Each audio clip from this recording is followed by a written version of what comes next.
Alright guys, what's going on? We're back with Liliana's deck analysis. Now I'm going to do the same thing I always do to start this off, adding every card to the deck, as if someone would hand me 113 cards and say, please make a deck for me. No, I guess it's really only like 70 something, I don't know. I don't know the numbers, but... So let's go ahead and look at this. This is kind of cool. It's nice. But you've got 4 1-drops that are just the shit. Now, I'm going to play mine as a very aggressive creature destruction deck, because you don't really have a lot of things that you need to find an answer from their hand and remove. So, like the discard spells and things like that, I'm not real concerned about. So, this is a great kill card, but unfortunately will not make it into the deck, just because we have so many better ones. These ones have to stay. The Fume Spitter, the bug that I've been having with the Fume Spitter is corrected by right-clicking on the card, zooming in, and then activating the creature's ability. I don't know who mentioned it to me on my Twitch TV account, but I appreciate it very much, and I will try and give you credit down in the description. But things like that in the artifact, the Icy Manipulator, you want to do that with. Innocent Blood obviously is great for you because you don't have a lot of creatures that you drop turn 1, and it's good late game if you don't have creatures and they have one big scary one that can't be targeted. I mean, it's just an all-around good card. You don't have a lot of things that you need to worry about dying. Myers Toll is good if you want to play discard. It only picks 1 card, so it's a 1-for-1. It's not bad, but again, I'm playing this much more as, oh, you played something, let me answer it and drop something bigger. Or kill it and bring it back under my board. So, you know, Myra Toll's good, but I don't think it makes the cut. It's nice that you can pick any card, but early game, if you don't, you know, if you have 2 things, they're just going to show you both lands. So it's not good until late game, and it just kind of, I mean, you're dropping, it's not the best card. Blister Beetles I really want to keep in, just because they're cool, because after like a dumb block, you know, they can kill a creature, or they can kill 1/1s, but I don't think they're going to make it in, unfortunately. Here's the reasoning behind that, because I know a lot of people are going to say, you know, 2 mana for a 1/1 that kills a 1/1 when it comes into the battlefield is great. If he doesn't have a 1/1 to target, or if it's the only creature, he has to target himself. Sucks. If they have a creature that's bigger, you know, I mean, obviously the way that I'm playing my deck, my attackers are then shades.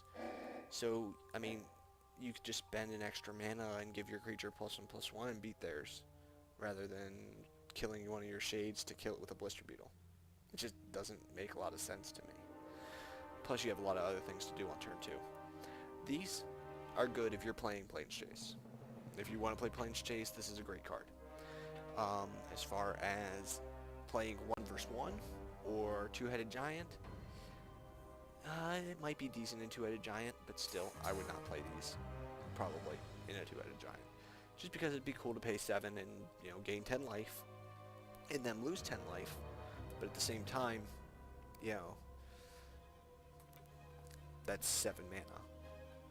You could just drop one of the big-ass demons and win the game, or drop a Massacre Worm and win the game.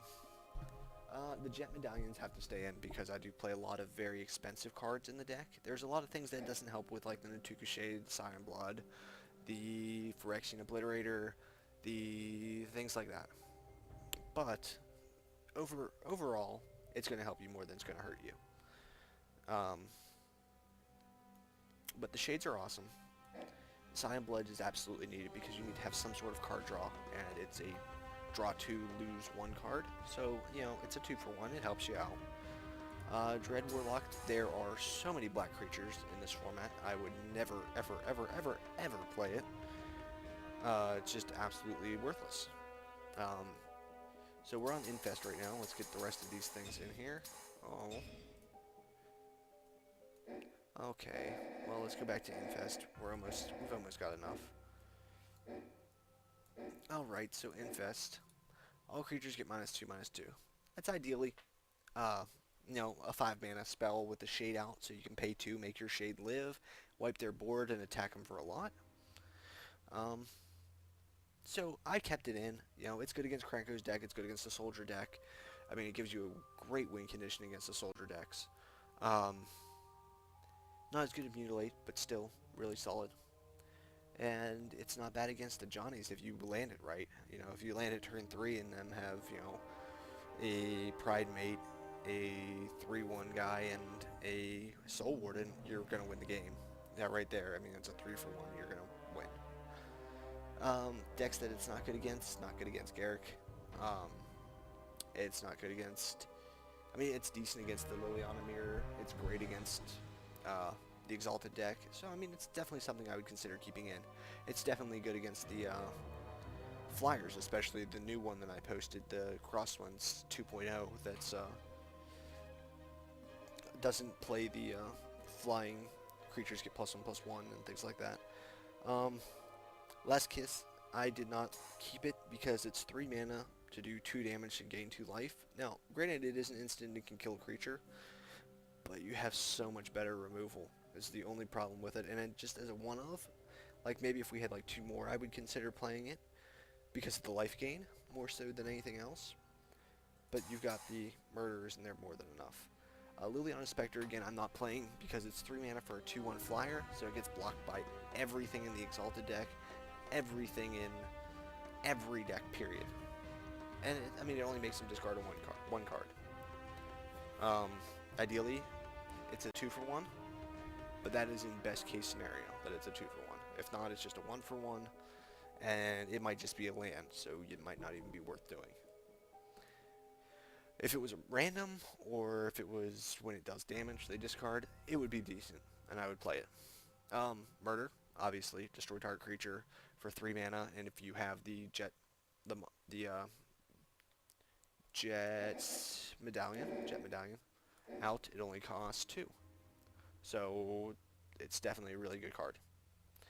Underworld Dreams, I do not like in this. It's great against Jace, and that's the only deck that it's going to help you against. Don't ever play it against any other one. It'd be good if you had, like, Howling Minds in your own deck, but it's not worth the loss of a card. Vampire Nighthawk speaks for himself. If you're not playing Nighthawk, then you should probably uninstall Magic, because Flying Death Touch Lifelink says I kill creatures, I gain life, and I fly. What more do you want in a 3 mana cost creature? That's a 2/3. 3 mana for a 3/2 with no abilities. Do I have to say it? Do I have to explain anything about him? Now the Befoul, I do like and I don't like.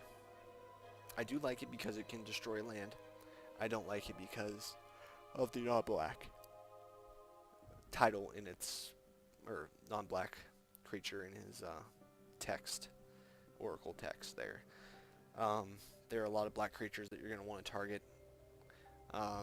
It's just one of those things that it's nice to be able to destroy land, but there aren't that many special lands except for the Exalted deck, so really just like 4 mana destroy basic land doesn't help you. And you got a lot of removal anyway.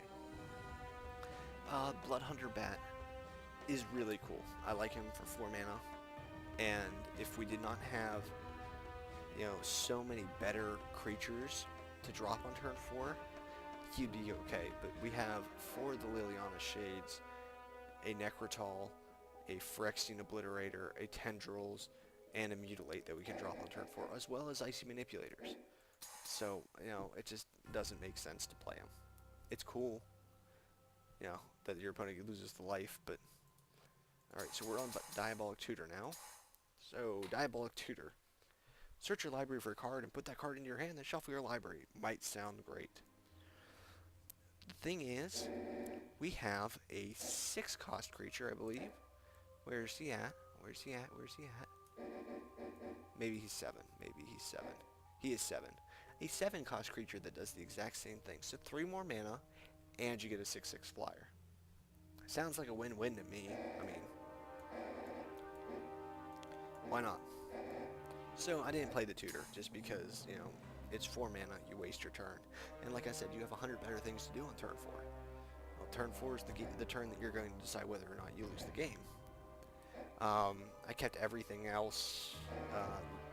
Icy Manipulators are great. They work just like the Fume Spitter if you're playing PC, that you actually have to zoom in on the card and activate its ability rather than right-click. Liliana Shade enters the battlefield. Search your library for a swamp. It's deck thin and it makes your shades better. What more do you want? Mutilate. All creatures get -1/-1 for each swamp you control. It's bad if you have your creatures out because you obviously can't pay enough to make them worth it or to live through it. But it wipes the board. It's 4 mana cost, Wrath of God, Damnation, whatever you want it to be. And it destroys things that can't be destroyed. I don't know if there's anything that can't be destroyed in this, but it does kill that. Because it's -1/-1s and not destroy or damage. Necrotal is a 4 mana cost first strike that enters the battlefield, destroy target non-black, non-artifact creature, and it can't be regenerated. He's good. You should play him. 2/1 first strike for 4 mana that kills a creature. I mean, so let's say 3 mana for murder. Or nah, let's go 2 mana because it has the non-black, non-artifact, so terror. So 2 mana for terror, and then 2 mana for a 2/1 first striker. Seems fair to me. And not to mention, if you do kill another creature, it's a 2-for-1. He should probably be in your deck.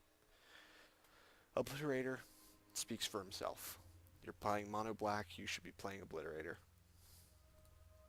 Tendrils should also speak for itself. You're playing mono black, you pay 4 mana and do 8 damage to target creature, and you gain X life.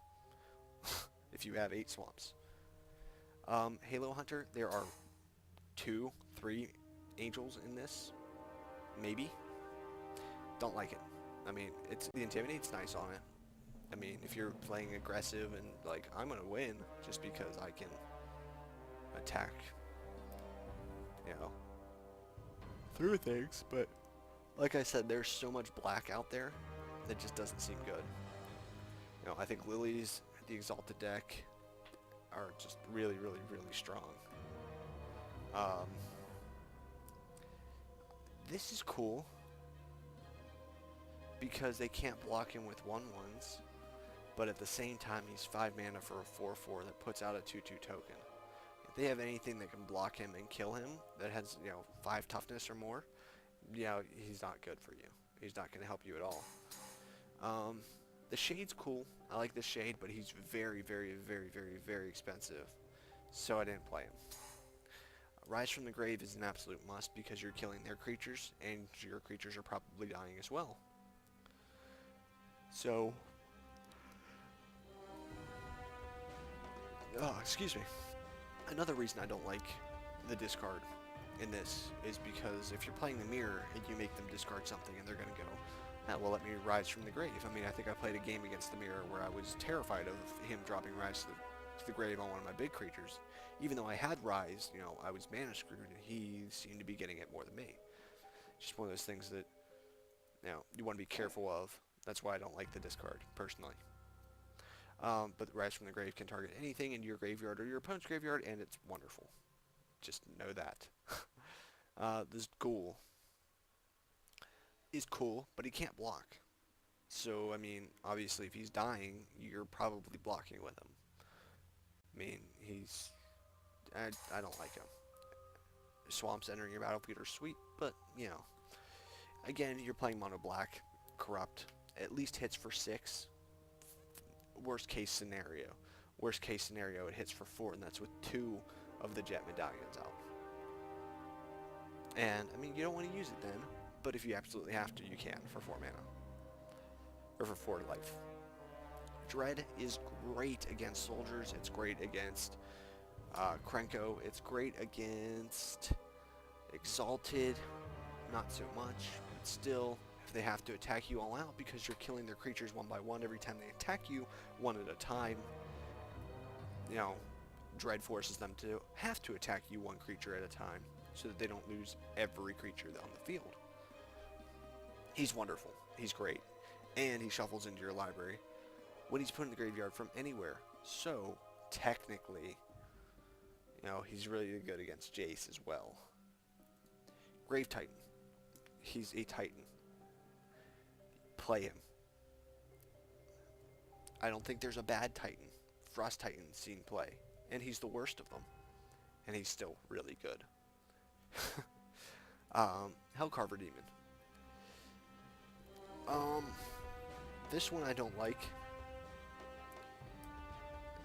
Just because he can screw you over if he hits wrong. If he hits right, you win the game.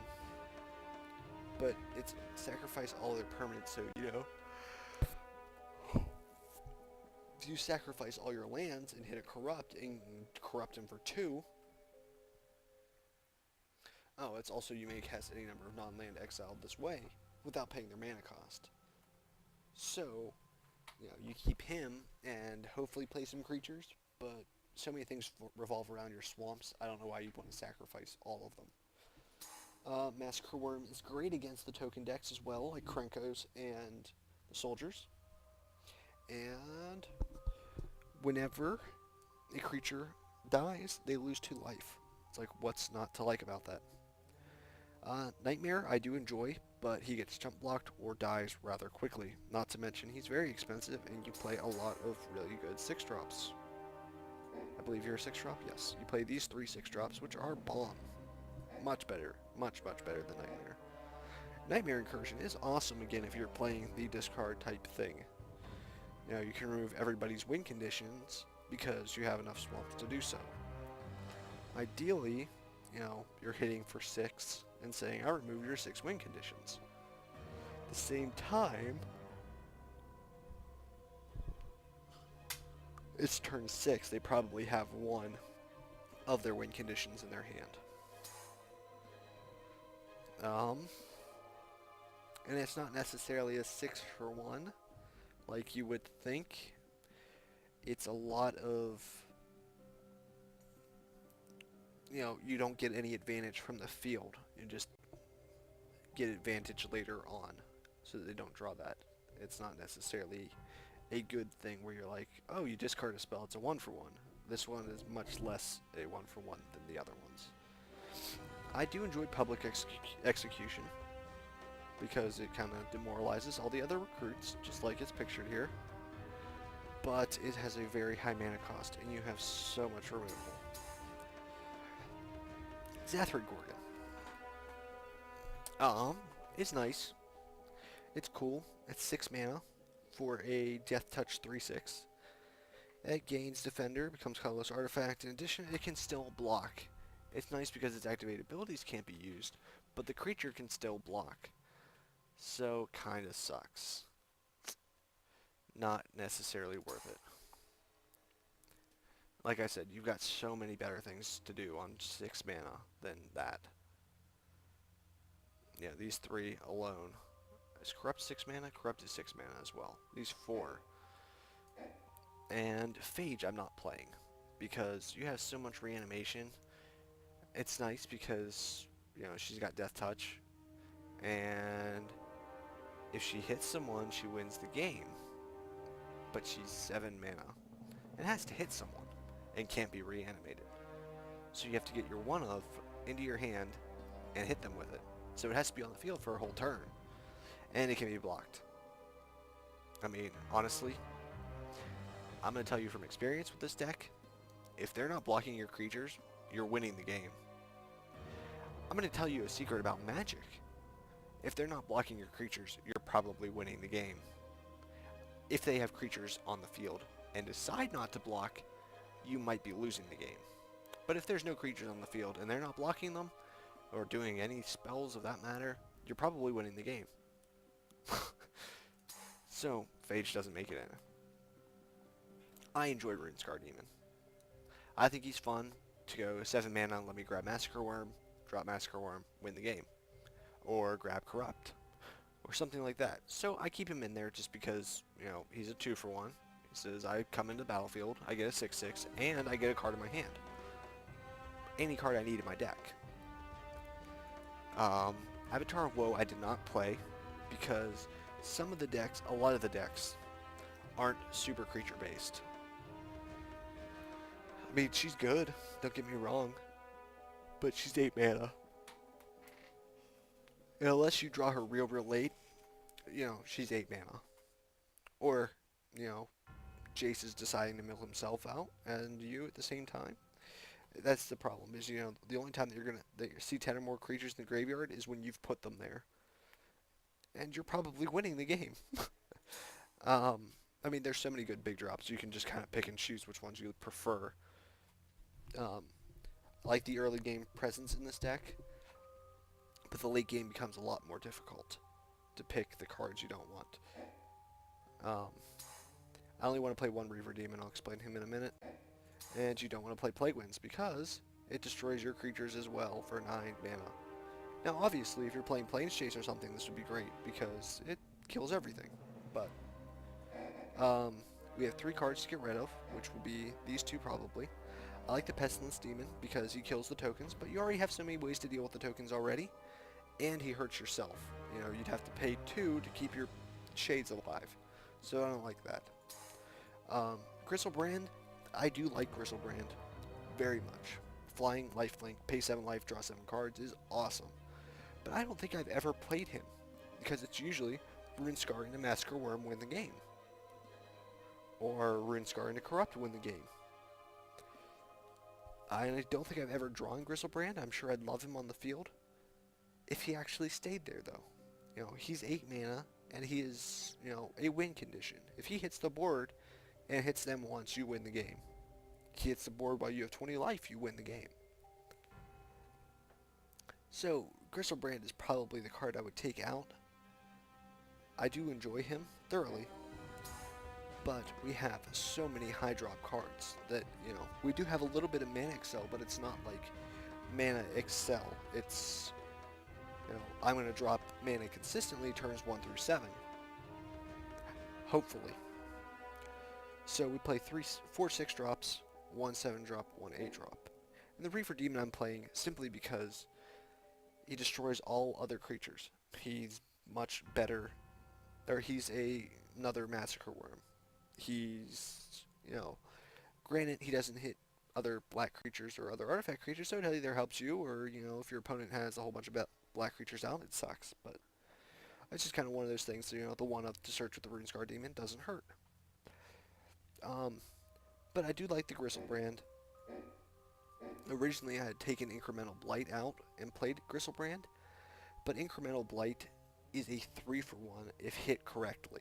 You could be like, kill a Suntailhawk, kill a Soldier Token, kill a Captain of the Watch. What's bad about that? And even if it doesn't hit good, you're like, kill a Captain of the Watch and put 3 counters on, or 2 counters on something and 1 counter on something else. They don't kill them, but they make them manageable. So, that's my feelings on this deck. Now again, you could play it a little bit more discardy and control-y and things like that. I wouldn't recommend it because I don't think there's enough discard. Idea of Liliana is discard usually, but there's not a lot. You got Myers Toll, these Liliana Specters, and that's really about it for your discard. So, it doesn't help you. You play 3 cards that say, I can make you discard 1 card. Now obviously, I mean, if your opponent's playing very few, or if he's not playing black, the Halo Hunter might be good, or if you play your buddy all the time and he's dropping Baneslayers left and right, Halo Hunter might be a good call. But no, these big creatures are just kind of a pick and choose which ones you like.